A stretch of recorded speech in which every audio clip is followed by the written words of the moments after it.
It's really common for men to think women are needy. Because of this perception, it's really common for women to think they're needy. Today, I'm here to tell you that you are not necessarily needy. There's a great quote that says, "You're only as needy as your unmet needs." So if you're not seeing him enough for your satisfaction, I encourage you to express yourself without the fear of looking needy. But as you know, it's not what you say, it's how you say it. In this Love You podcast, I'm going to outline for you how you could express yourself without fear and get your guy to want to make a greater effort for you. Stick around.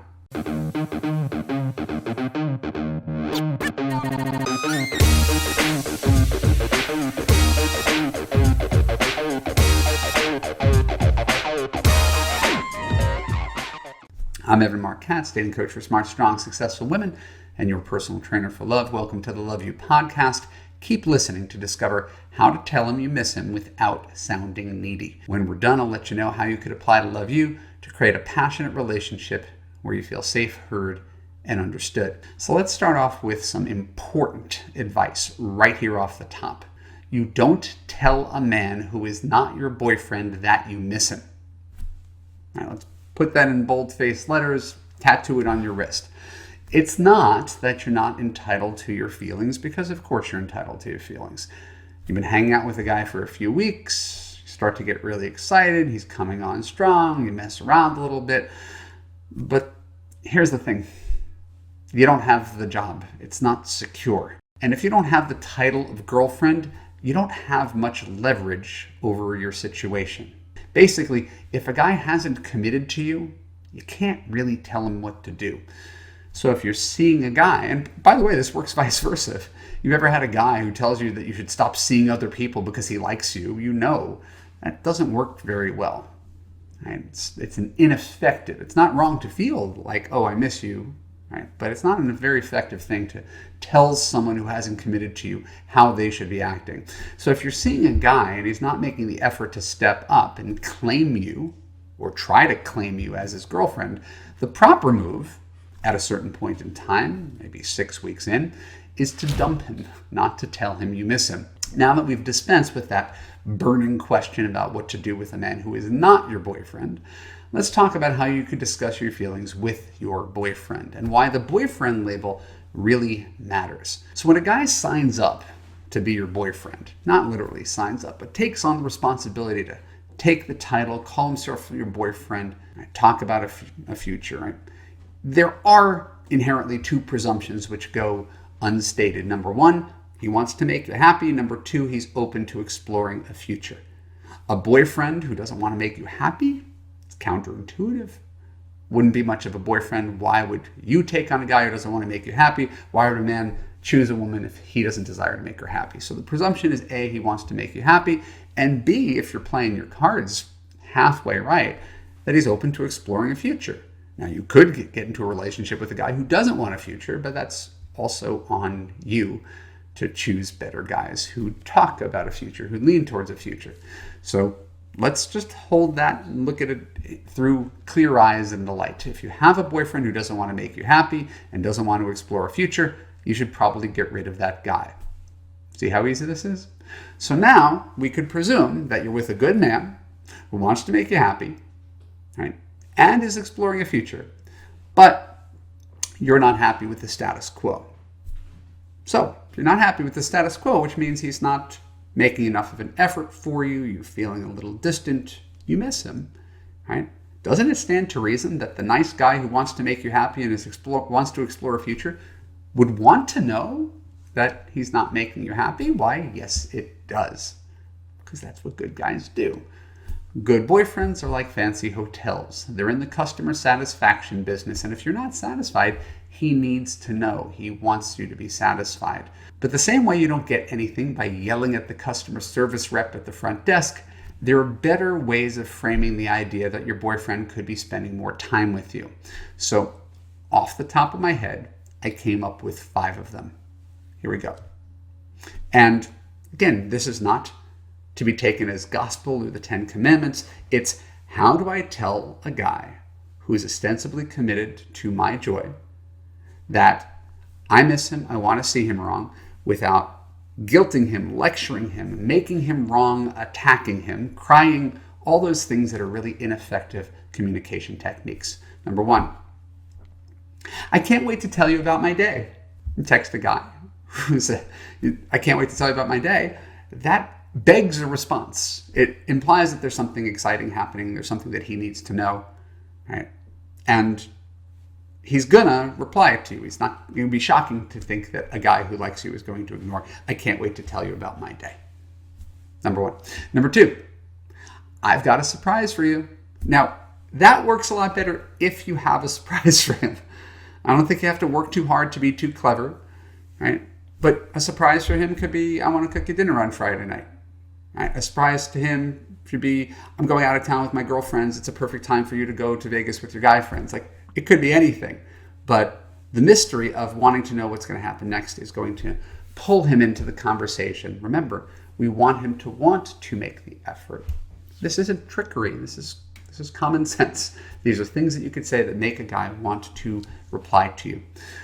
Number three, what night am I leaving open for you this weekend? Right? That might sound like it's a trick question, but remember, you're not saying this to the guy who's not your boyfriend. You're saying this to the guy who, by all metrics, should already be leaving a night open for you for the weekend. I don't remember when I was dating 15 years ago, whether I always gave my current wife Saturday nights and left Friday night for my guy friends at the beginning, or how it exactly worked, but eventually ended up spending Friday and Saturday night with her every week. But at the beginning, when we were just ramping up, I think it was one night a week, or one Saturday night a week or something like that. This is just a matter of negotiation. It's not really getting clarity on your plans. The presumption, of course, is that you're going to see him this weekend.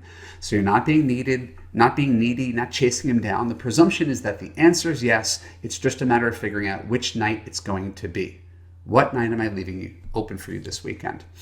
Number four, when's our next adventure? Right? That also, warm, bright, excitable. It's not lecturing. It's not judgmental. It's the presumption that there's going to be another adventure. It's putting him in his masculine, giving him the opportunity to shape what that adventure is and take the lead. Right? This is the kind of stuff that we work on. Again, it's subtle. It's all really subtle. This is the kind of stuff that we work on in Love You. How do you make men want to become better men? And it's never, right? Someone else said this. I'll quote it. I forget the guy's name. I think his name was Rock, but I forgot his last name. I should know who he is. He said, masculine doesn't like to be directed or corrected. And I thought that was pretty catchy and simple. And it's true. So we're not judging him. We're nudging him. We're encouraging him. We're tantalizing him, but we're not judging him for his absence. We're doing things to forge the bond to make him want to hang out. And number five, I want to hear your sexy voice and maybe even see your handsome face. People don't flirt that much. I'm telling you, people will sooner have phone sex than say something flirty sometimes. And I don't, for the life of me, understand it. I spend a lot of time coaching women to say things like this, or to put a little LOL smiley face emoji, something in the punctuation of her text to lead the witness where you want him to go. So if you just put it out there, I want to hear your sexy voice and maybe even see your handsome face. There's a couple little compliments. It's in one sentence. Throws the ball in his court to come up with a plan to do something next. So in writing this, in saying this out loud, there was a moment where I wanted to throw this whole thing out. Right? And that's why I'm being frustrated that men are not taking the hint. And those are all hints. So just briefly, here is a true story about how my wife told me she wanted to hear from me more when we were first dating. And it didn't require any cute text messages, hints, emojis, or subtle trickery. We're dating for a month. I'm an entrepreneur. I work. I'm very, very used to working on my own schedule. My wife gets out of work at 5. My girlfriend at the time gets out of work at 5. And she would call me at 5 o'clock every day. Hey, Evan. And I'm in the middle of something if it's 5 o'clock, and I'm always like, "Grr, don't bother me." And she's like, I'm getting this sense you don't like to be bothered during the work day.